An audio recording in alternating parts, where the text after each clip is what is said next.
Imaammatoonni fi tarsiimoleen uummata keenya hudhaa ta'anii qabanaa jijjiiraman kan jedhu utuu hin jijjiiramne tiraaktaroonni kun hundumtuu uummata keenyaaf dhiyaachuu hin danda'an. Kanaan dura meeshaalee qonnaa hundumtuu taaksiif ta'aa turan. Taaksii guddaa ture. Taaksiin irraa kaafamee taaksii irraa bilisa akka dhiyaatan taasifama.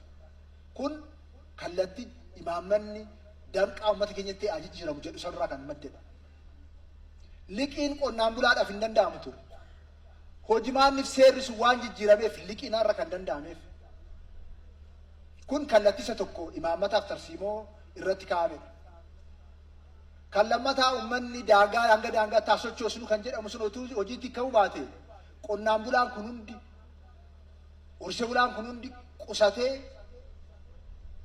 dirqama bu'uuraa guutee tiraaktaroota kan hunda fudhachuu hin danda'u. Kallattiin lammataa karaa kanaan hojiitti ka'uusaa agarsiisa.